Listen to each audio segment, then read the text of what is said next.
Okay, so tonight we're talking steelhead, starting with tube flies, then going to old standby of the egg pattern.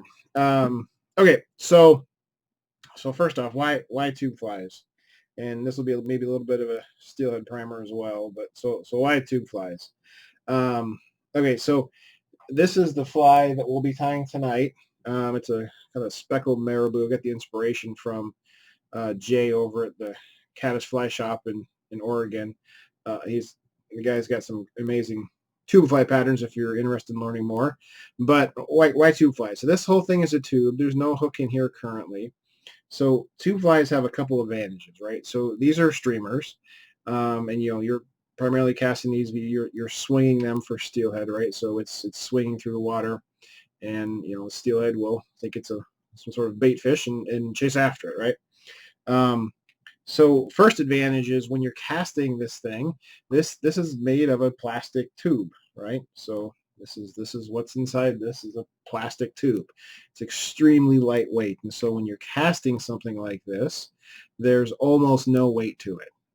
It's really easy to cast, and the other big advantage is the hook size. And so here's the typical kind of hook that goes into the, and I'll cover this in a minute here. But this is the hook you use for, typical kind of hook you use for the back of this.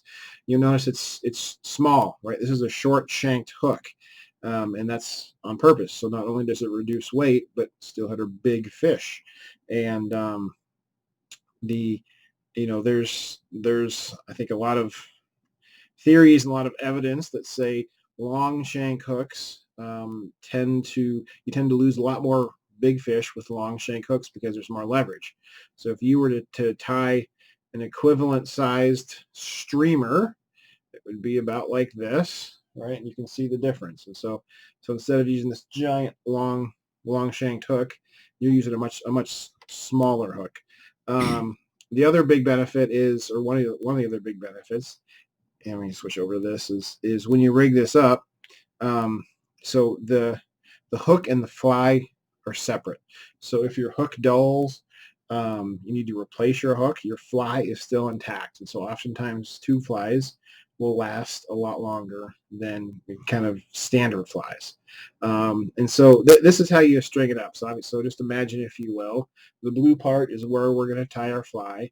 And then this part back here is what they call junction tubing, or a hook guide. And so what it is it's just a little bit. So this is a relatively small tube, and this little piece back here is just a place for your hook to rest. And so literally you run your tippet or your leader right through your fly back to your hook. And you just seat your hook right into that. You notice this is a straight eye hook. That's important. If you get some of the down eye hooks, they just don't seat as well. And so when you're rigging up for these flies, these short shank, straight eye hooks are really important. And this is actually called a swing hook. So OPST is a really big company that are really big into the steelheading and tube fly salmon steelhead fishing scene, and they make these swing hooks that are specifically designed for this. But Gamakatsu octopus hooks work just great. And again, the idea is this actually seats in there.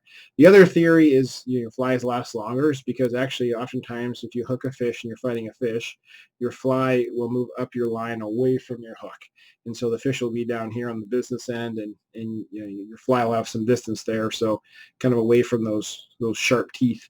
And in theory, it allows your tube fly to live to see another day. Some materials, when we're talking salmon and steelhead, I mean, some folks get really carried away.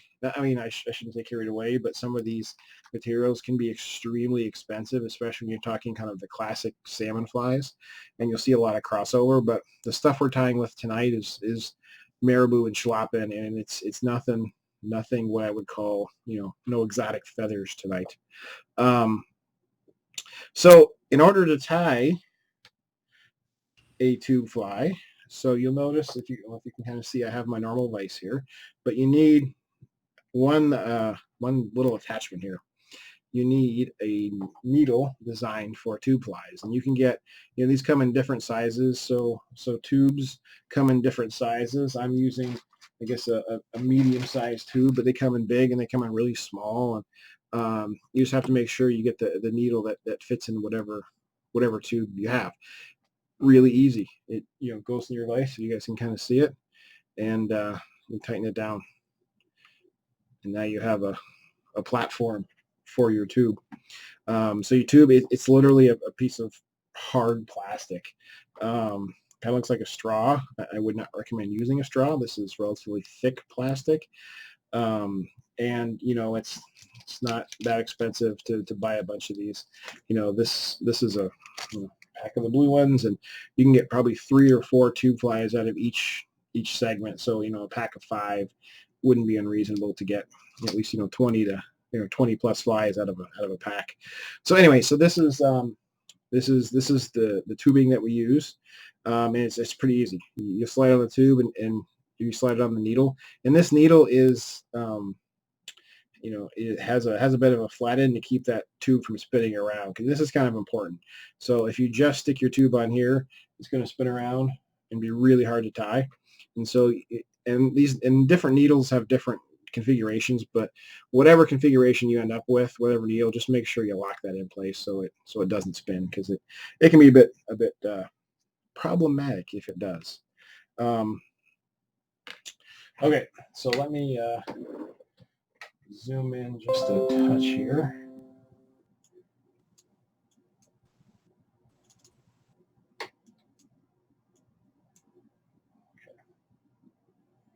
Hopefully this is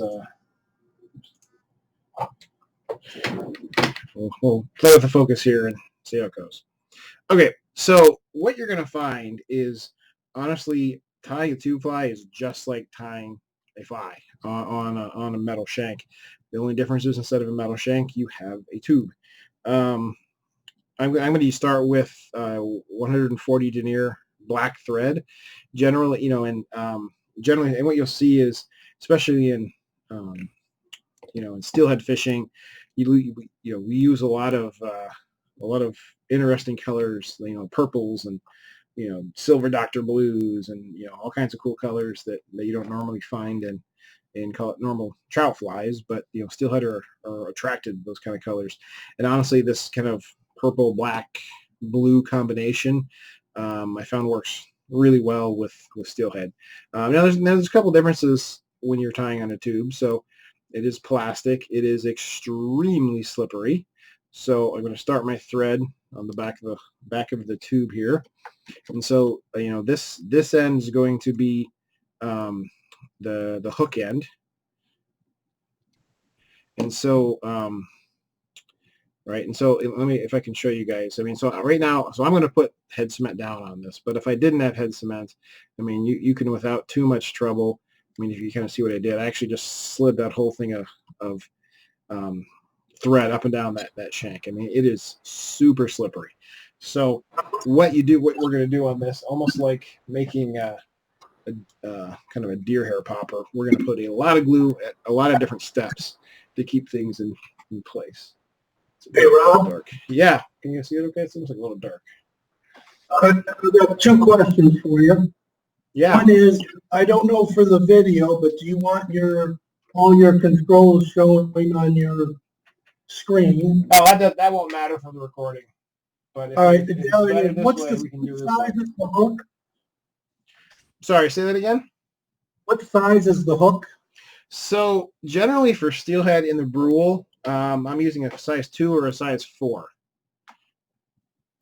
And so, so I'm really tying flies for the Brule. Now, if you go out west and much bigger fish, or you're going after bigger fish, if you want to go up to a size 1 or something, that's not unheard of. But 2 and 4 are kind of what I like. I mean, these are not typically small fish, and you'll see that a size 2 or 4 kind of matches pretty well with the size of the fly. So okay, so I start. Rob, a quick question. Yeah. That needle that you got there looks like a Pro Tube needle, That's exactly what it is. but the tubing doesn't. Mm, it actually is. This is Pro Sport Fisher. It's the classic tube. Oh, it's a classic tube. All right. Yeah. I use a little different one. Maybe one of the things that guys should know is that there are a couple different brands. And one of the reasons to use Pro Tube specifically is you don't need a bunch of adapters and all the rest of that stuff. It's just that simple needle. Although that needle costs $17. It does. A little extravagant, but for a little piece of metal. But I think if you look at tying these things, and Pro Tube has all kinds of stuff. They've got some really neat weights, deflectors, beads.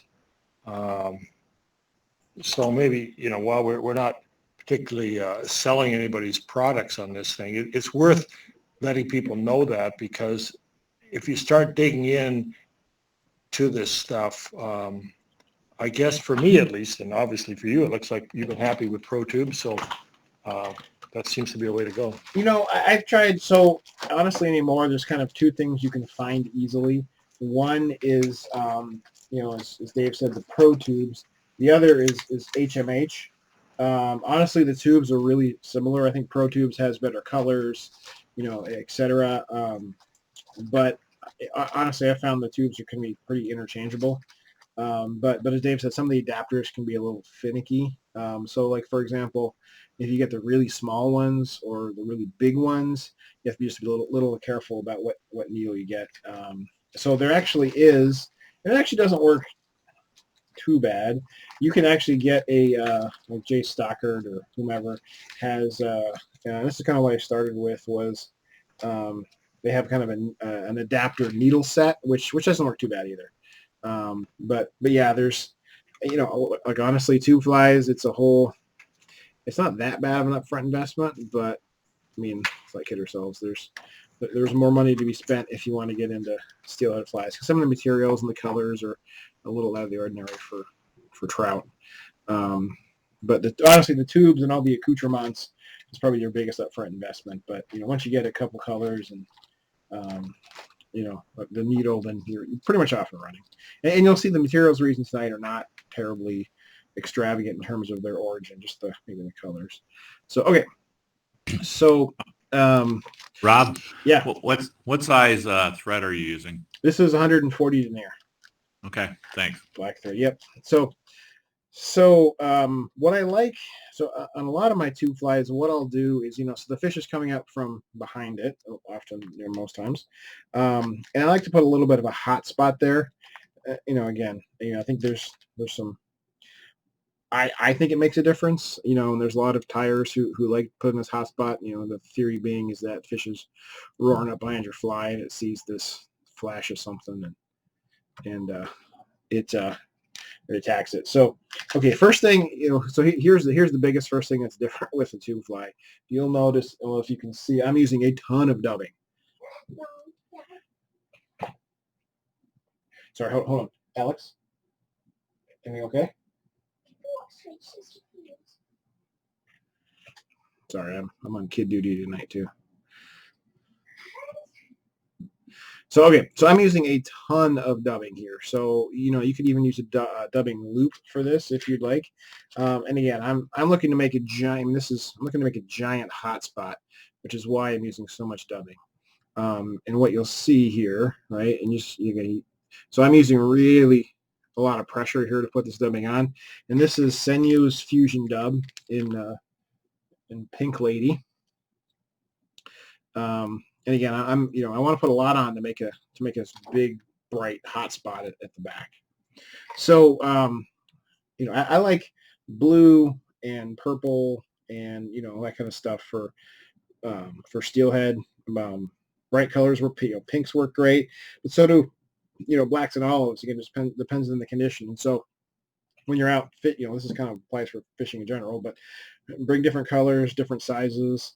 What's nice about these is you can the other thing with tube flies is there's some systems out there where you can actually make bigger flies. So you can actually kind of stack things on the back of this or on the front, beads and even spinners, and you're going to get into almost the tackle fishing at that point. But with tube flies, you can be pretty creative in how you go about your system. So first thing I'm going to tie on is just a schlappen feather. So this is just strung, sometimes called Chinese saddle hackle, also schlappen, very almost identical. And actually the what's called the strung Chinese saddle hackle I actually like a little bit better. It's cheaper, and I find it to be a little bit webbier. And so what you want to look for is, this. So I kind of went through my pack and I found one of the wider feathers I could find. So with a little bit of fluff down here. Again, you're looking for, so with steelhead flies, one of the commonalities you're going to see in those tube flies is flowing stuff, flowy, right? You're not looking for tight dub bodies. And, I mean, sometimes, but, steelhead are attracted by movement a lot of times. And so what you'll see is, the materials we're going to use are going to be super flowy in the water. So I'm just going to wrap this around a few times.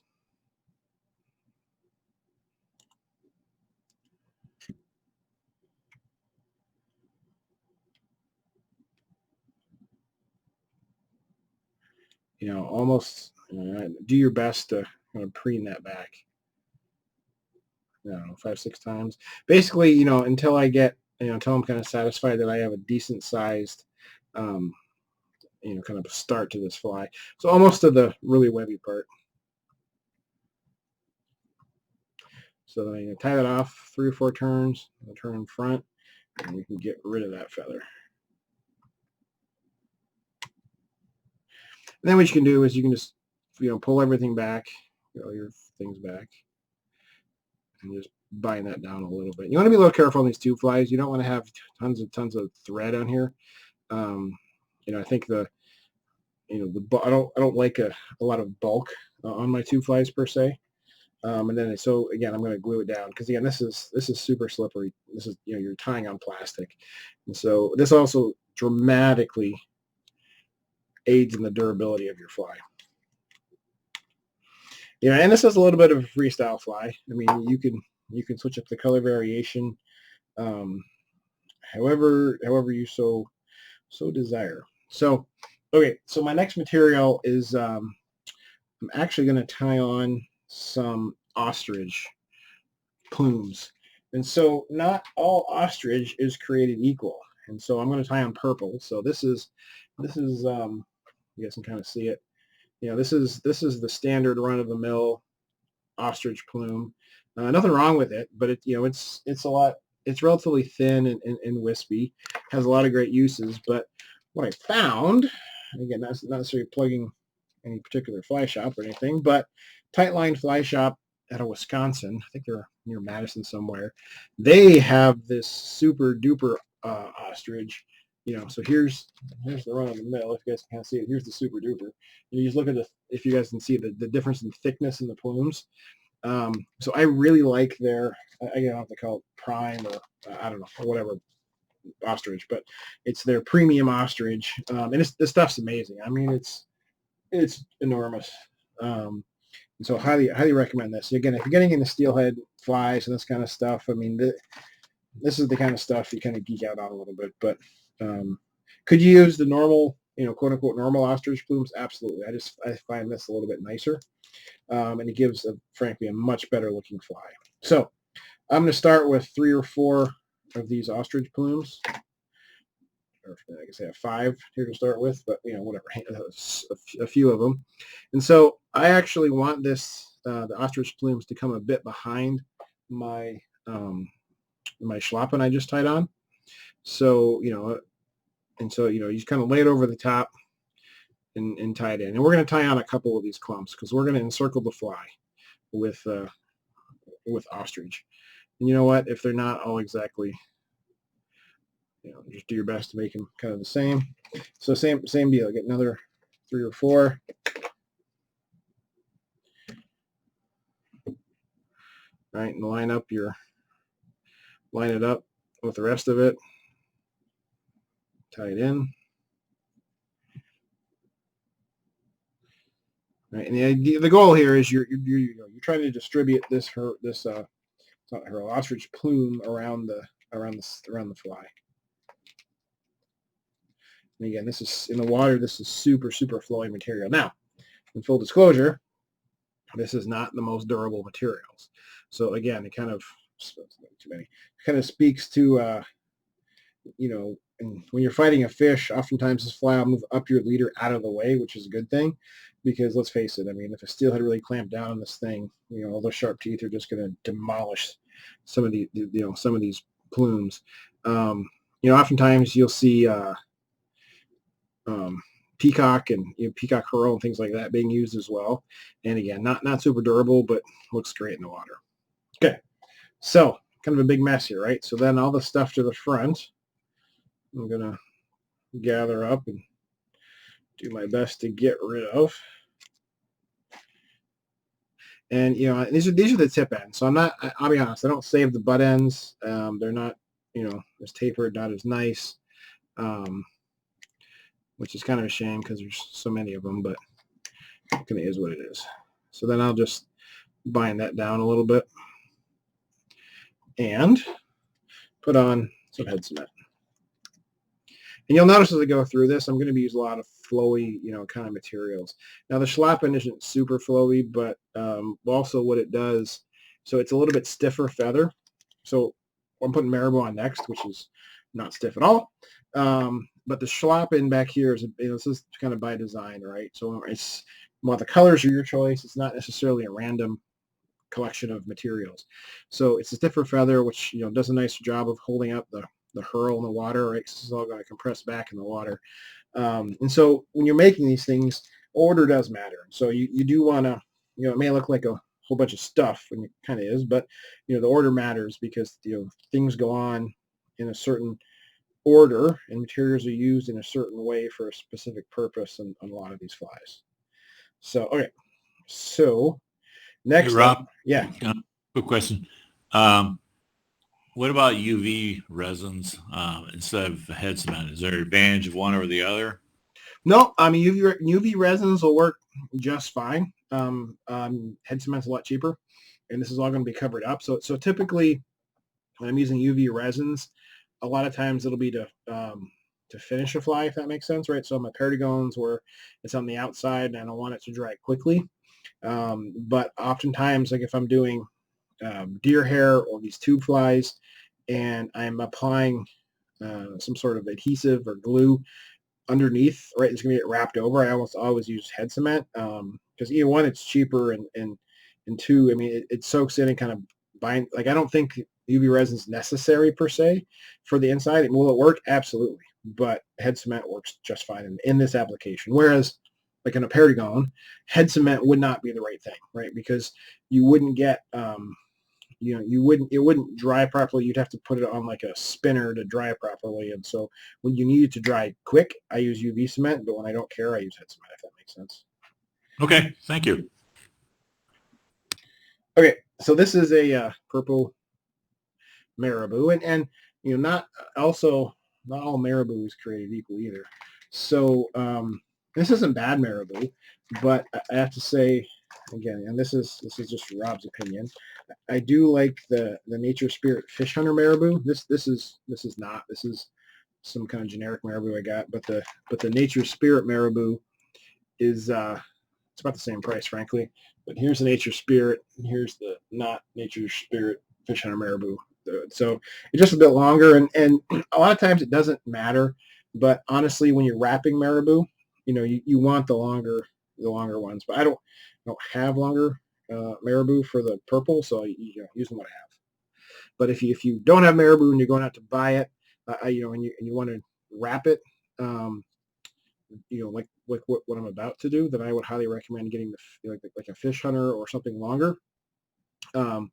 But if you're just using it for woolly buggers or tails on things, it doesn't really matter. Okay, so you can use hackle pliers here if you'd like, or your fingers, doesn't matter. So now kind of this is the middle of the fly, right? So again, I'm looking for flowy material.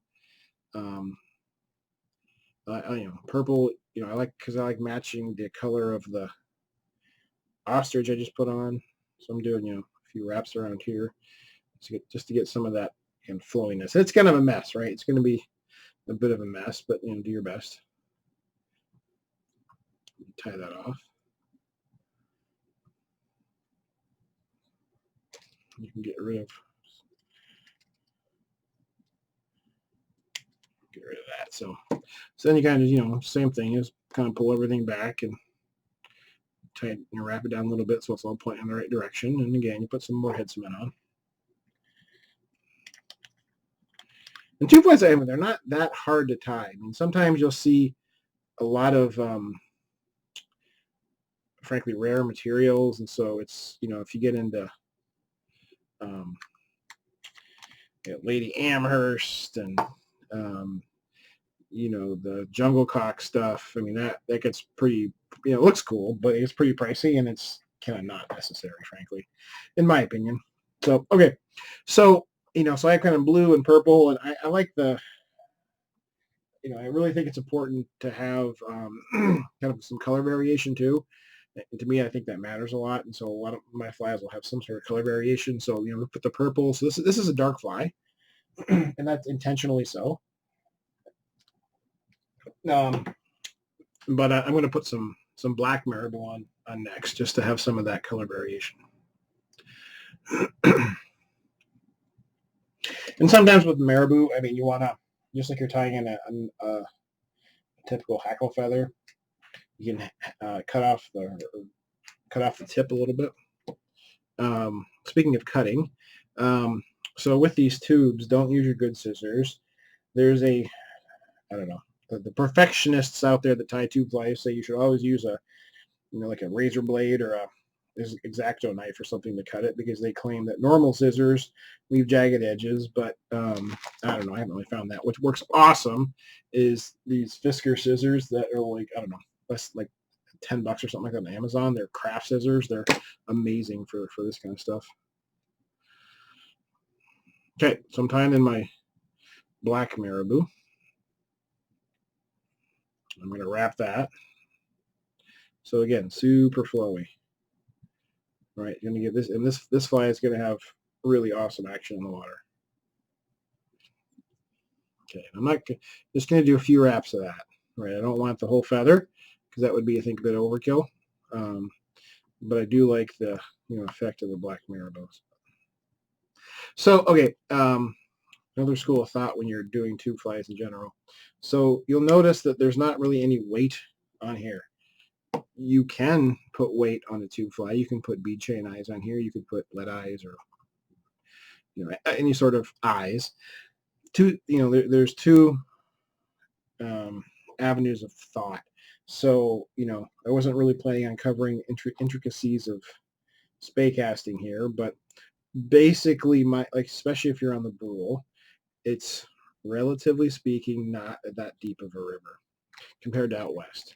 And so my preference is to actually use my tips on my line. So, if you're not familiar at all with, spay casting and how all the heads work, I mean, it's a whole different thing, but, think of it an equivalent as a sinking line, right? And so I basically use various weights of sinking lines to get my fly down to the depth I want. Now, if you're out west and you're fishing really fast, really deep water, some of the guys will use a combination of sinking lines and, weighted eyes on their flies or some sort of weights on their flies to get it down quickly. But I've actually found, again, believe what you will, but there's a school of thought that, if you're in the Brule, you don't necessarily need to be dragging it across the bottom to have it be effective. And so my preference is to again, to use basically sinking tips to get it down to the depth I need.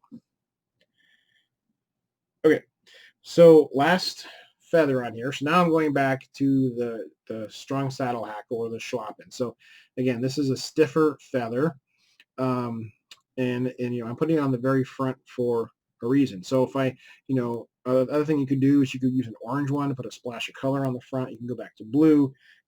I'm sticking with the black. I think that looks good. And the reason I'm using a stiffer feather on the front is, this is supposed to be a big piece of meat swimming in front of a steelhead, and I want him to notice it. And so I think these, stiffer feathers will, push a bit more water than just marabou in the front. So again, it's for a purpose. And so I want to have a little bit of a stiffer feather on the front to push that water. and make a disturbance. So again, I'm just wrapping this around, kind of preening it back.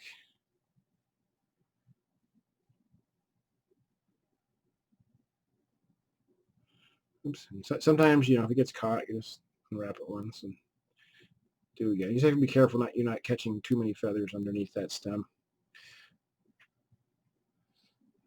There, too bad. One more.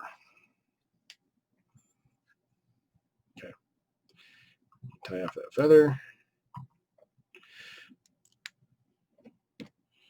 Get rid of that. So, one thing to be careful of here. So we're almost done with our fly, right? Just a couple of wraps. I am not. I want to be careful not to put a whole bunch of thread at the front because we're going to put a little. They call it a sonic cone. So it's almost weightless. It's a little plastic cone that, in theory, is supposed to create some vibrations in the water as this fly goes through, and again, it gets the fish to notice your fly. So, one thing to note on here is so we're effectively done with our fly. Now we have to tie it off. Our whip finisher's not gonna work, right? Even the big one is not really going to work because it just doesn't get there. So what do? You half hitch, right? So a lot of the steelhead guys, they don't even use whip finishers. They'll half hitch or hand whip finish, but you don't need a half hitch tool. So you get a half hitch back here. My half hitch tool is right here, right? So take your finger. You ever done this? Press dead, and if you're uncomfortable, you can do the same exact thing with any fly. If you're uncomfortable using whip finisher, you don't have a half hitch tool, otherwise known as a ballpoint pen, use your finger, right? So all I'm doing is I'm pressing down and wrapping around, right? So I'm making that, and then I just go over the end of the tube, and there's one. I do about 3 or 4 of those.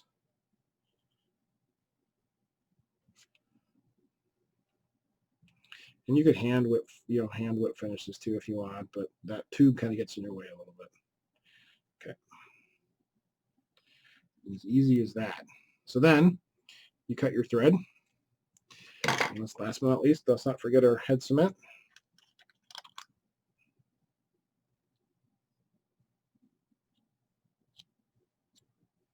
Okay.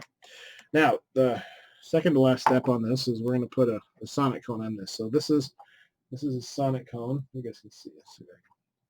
It's not super big, but if you guys can kind of see that, it's basically just a plastic disc with some holes on it. It's part of the tube fly system, if you will. You can get metal ones that are actually weighted if you want. Works fine. You can get solid ones, but yeah, I mean the intent of this isn't so much to add weight. It's just it makes the fly look cool, but again, it's supposed to create some vibrations in the water. So all you have to do, maybe a little tricky on some of these smaller ones, but you stick that in the end of the tube and you slide it back. Okay. Now, if you didn't have a tube, have no fear. You don't need one, but you finish every tube fly pretty much the same way, tube or no tube, right? So, okay, so we have this tube on here, but nothing securing it, right? I mean, we're not going to glue it. What we're going to do is we're going to remove this whole thing from our needle. All right, so here's our tube fly. And then we're going to cut that tube off really close to the end of that disc. When I mean really close, I mean, really close. So then, before you get going here, you find yourself a handy dandy bodkin or a needle. You're going to need that shortly. And a lighter. Let's see if I can do this on camera. I'm going to move this needle here just so I can get it on camera. Okay, so you have your tube fly here. And do your best not to set your feathers on fire. But all you do is you melt that down, grab your bodkin, open that hole back up. So you shove that through your tube. And there you have a finished tube fly. So that will, it's not going to go anywhere. So that plastic just melted over the end of that cone. and this is almost ready to fish. So the last thing you need, and I'll show you why you need, again, it's called junction tubing. Sometimes it's called hook guides, but okay, this is the same exact tube I used. This is a piece of it, right? Here's my hook. Here's my size, and this is size 4 or something. If I just link this up together, right? So if I just do this and I don't have any junction tubing, that kind of fits in there, but it doesn't really fit. And so when the problem with this, if there's no connection there when you're fishing, your hook is kind of disconnected from your fly, and it's just not good, right? It doesn't fish well, it doesn't swing well, and I believe it interferes with the function of the fly. So the solution is you have this little piece of bigger tubing, and so all you do is you open your fly up, and you see here's your blue tube, and all you have to do is shove that piece of junction tubing onto your fly. And now, when you get your hook, it will fit nicely into that junction tubing. And you are ready to fish. And see, I mean, when you're, and again, the great thing of this is this whole compact thing is one fly, right? Versus that giant hook I had earlier. And when the steelhead hits, this a good chance it pops out, and you're fighting him on the hook. So yeah, so that's kind of the basics of tube flies. There's you can use rabbit strips are really popular for this. You can use an infinite number of brushes. Oh, you know what? I actually forgot one step on this. Sorry about this. So I would the step I forgot was adding a bit of flash. You don't have to, but actually I would have put flash in the middle of this if I had remembered it. So actually the first one or the earlier one I tied up, I can find it here, had a bit of flash that I can show you guys. This one I did not forget. I just put three or four strands of flash on the side again, kind of to I think flashy and steelhead kind of go together. So there's a little bit of flash in the butt end, and then I just tied a few strands of flashaboo into the body. So pretty easy stuff. Rob? Yeah. So do you run your tippet then through the tube, and then you tie on the hook, and then you pull the hook back into the body of the fly? Is that how it works? That's exactly. So I have my hook and my tippet right here, or my or sometimes just go right from your leader. I mean, I'm using pretty heavy stuff. This is 0x I have here, but that's exactly what I do. Oops, helpful. So imagine, if you will, you run the line through first, right, and then you tie on your hook, and so just so what you're left with is something like that. Thank you. And you can just you can use an improved clinch knot. You don't have to do any sort of mono loop knots or anything, because this isn't not meant, the hook's not meant to really sway around, and this is for kind of the not diehard, but swinging. I will say, especially if you learn how to do any sort of spay casting, or you pick up a switch rod for the brule, swinging flies. It's not the most effective way, but boy, it's the most fun way, because it's just fun to cast. So that's tube flies. Any questions? Okay. So again, there's a whole world of tube flies and a whole world of spay casting, and I don't know. Again, I don't know how many folks are really into that. They go for the brule and stuff, but I thought it was kind of neat and wanted to share it. So we're gonna switch over. So we're gonna stick in the adjust this a little bit. We're gonna stick in the steelhead world. But we're going to go over to something that is, okay, I'm going to say maybe not as fun to cast, but way more effective. We are going to tie an egg fly. So this is, you can use a size 8 or 10. Actually, they're called egg hooks, just short shank hooks. These are down eye, but again, we're not putting this in the back of a tube. So this is just a quote-unquote standard fly.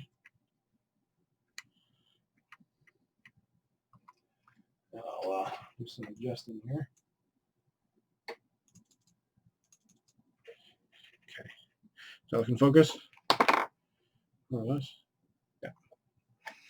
Okay, so I have, you don't need to go light on the thread on this one either, right? So this is 140 denier in white.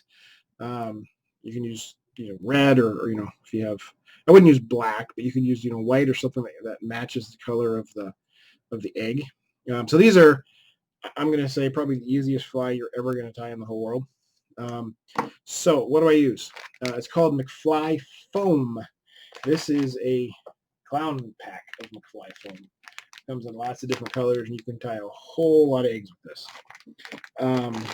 And so all you do, so I'll do a couple different variations of this. So what you do is, so I'll tie it first. It's, they call it a clown egg because it's multicolored. If you've seen, and there's a huge debate about, or Steelhead hitting on the pink eggs this year, or the tan eggs, or the white eggs. I don't know, but I'll show you how to tie a multicolored egg and maybe get the best of all worlds. I don't know. So all you have to do, so you just separate out, some of this foam stuff, and it's just, it literally is almost like a yarn. So if you guys can kind of see it, it's, almost a yarn here. And I'm just getting a couple different colors. So we'll do kind of a pink and, I don't know, maybe a light salmon or something. So in total, so the key is more about, how much. So again, this is a size 10 hook. I'm looking for, I don't know, maybe a half inch, width of foam.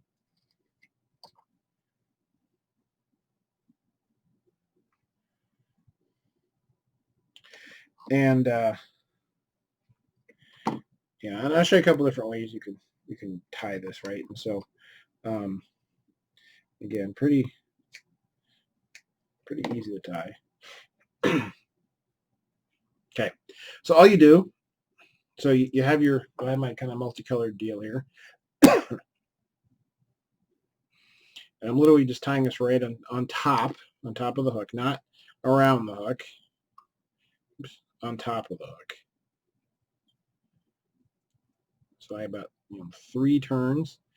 And what I'm doing now is I'm just kind of grabbing this and pulling it towards me and just doing some X wraps to really, because this stuff is slippery, right? You just want to make sure it's bound down really well. So you're doing a few X wraps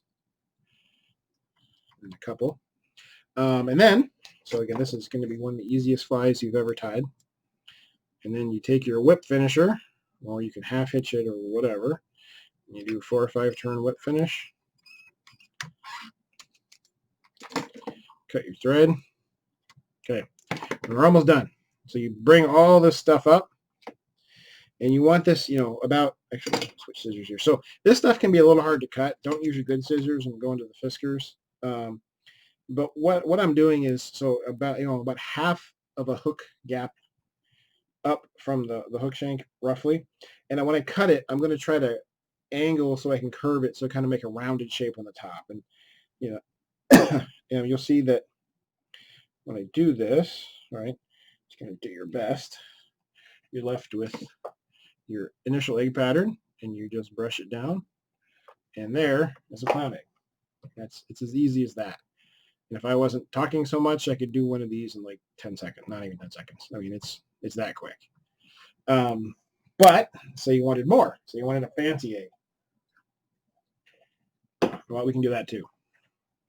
Okay, we're going to get another hook. Same deal, size 10 egg hook. So a lot of times you'll see, and there's a bunch of different ways to make eggs out there. There's glue, and there's I should say hot glue. There's you can buy these Otter's real imitation eggs you can stick on the hook, and so there's some debate about the more real it looks, the more the Steelhead will go after it. But again, these are really easy to tie, really inexpensive. That McFly foam is really cheap. Excuse me. And yeah, and then these are just super simple. And you can, you know, and all these techniques, if you wanted to get into the hot glue and stuff like that, which I typically don't, to be honest with you, for eggs, these similar techniques work. Okay, so we're going to make what's called a nuke egg. And so this has a veil around it. And I'll show you what I mean. So same thing. I started my thread, and this is I don't know, apricot or whatever. And this McFly foam comes in a million different colors. This is the clown pack, has all these colors. I recommend that. But if you just wanted red eggs or pink eggs, you can, you know, you can just buy that if you wanted to. So again, just do some X wraps. Make sure that's secured. Okay.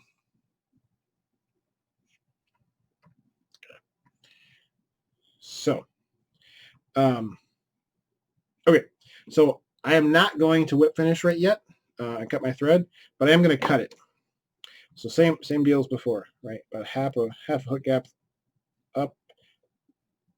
I do my best to kind of roll my scissors around, right? And poof, there's my egg.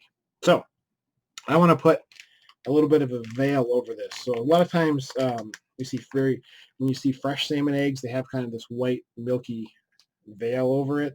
I don't know, Dave, if you actually know what that is. I don't know, but so some part of the biology. But this is meant to imitate that. It looks cool. So what I'm using, this is actually called egg veil, and it's basically, you know, it's like a polypropylene, really fine yarn. You don't need a lot of it. It's real easy to get carried away with this, so you don't need a ton of it. The intent is just to kind of coat the egg, not, you know, go nuts. And when this gets wet, this egg veil is really translucent and looks super cool. But it doesn't really stay on the thread very easily. And so actually what I would recommend is, this is actually wax. So I actually put a little bit of dubbing wax on my thread. And this, I like this a lot. So this is the Loon low tack dubbing wax. They make a high tack dubbing wax. Use at your own peril. What I mean by that is it is unbelievably sticky. Like I actually don't like using their high tack stuff because it's crazy sticky. Okay. So then all I do is, and this is kind of wispy and maybe a little bit of a pain to deal with, but I just take this and spread it out a little bit on my thread. If you guys can see, and I just wrap it around my thread.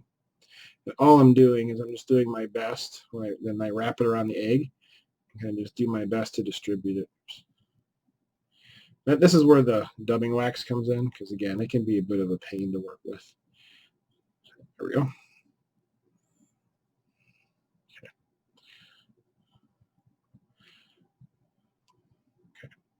So then now I will whip finish. And again, you know, this does look like a lot, but once you get in the water, it becomes very translucent. But this is a bit long, and so actually what I'll do is I'll just pull it back and chop it about there.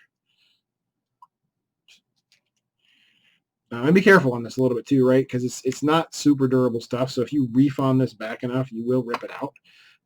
You know, the fish isn't gonna rip it out, but anyway, so that's the nuke egg. It looks super cool, but I mean perfect little round egg, incredibly easy to tie, and extremely effective. So how would I fish this, right? So this is a nymphing setup. I would fish this under an indicator. So you know, when you're nymphing, this is kind of standard rules of nymphing. You're just nymphing for a lot bigger fish. So I would use this under indicator. I would likely have a second fly on this as well, probably a weighted nymph, like a stonefly nymph or something, and probably some split shot, because the Brule, like, so again, let's just say we're fishing the Brule.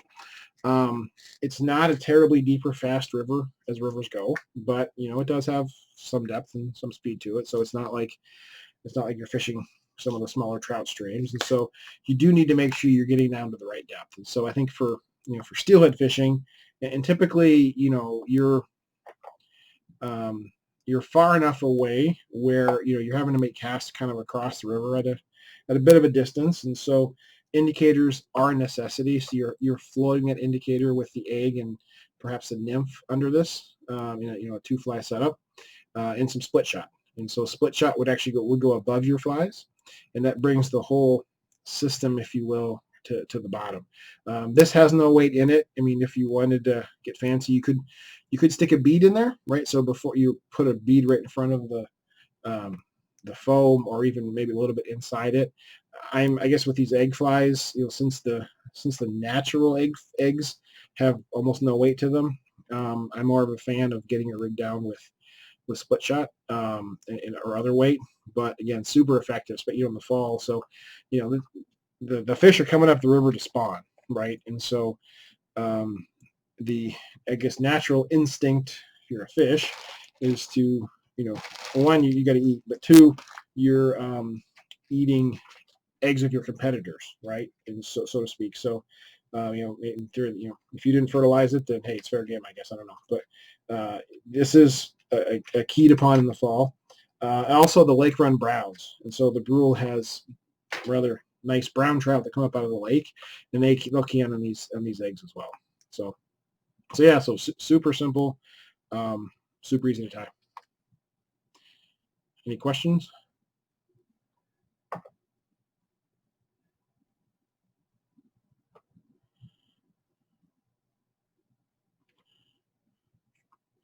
That's what I had for tonight. But again, I'm happy to answer any questions, or if, I know we have a couple newer tires on the call. So if there's any if there's any specific questions anyone has about anything, we can certainly cover that. We ended maybe a bit earlier than normal, so I have some time if there's any questions. But if not, it's okay too. We can pick it up next time.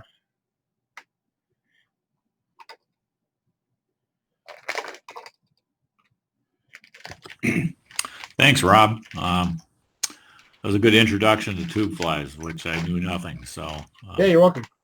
Well versed. It's well, here, let me, it's a whole, and you can get, let me show you, right? So you can, maybe something worth pointing out before we go here on tube flies is that, right, so you can get weights and stuff, but be careful. So you're not going to use your normal cone heads, and so these are actually tube cone heads. They're a little bit different. They're very similar to normal cone heads, but the hole's a bit different size to accommodate the tubes, and they come in different sizes, and you can get big tubes and small tubes, and it just depends what you're going after. But the reason I point that out is if you're going to get into tubes, again, it's not honestly that much of an upfront investment if you're just with a couple things, but just be aware that it's kind of its own system. And so just be prepared that you're going to have to get, things to accommodate that system, if that makes sense. All right. Sounds good. Thank you. Okay. Well, we will I'll see you guys in a couple weeks.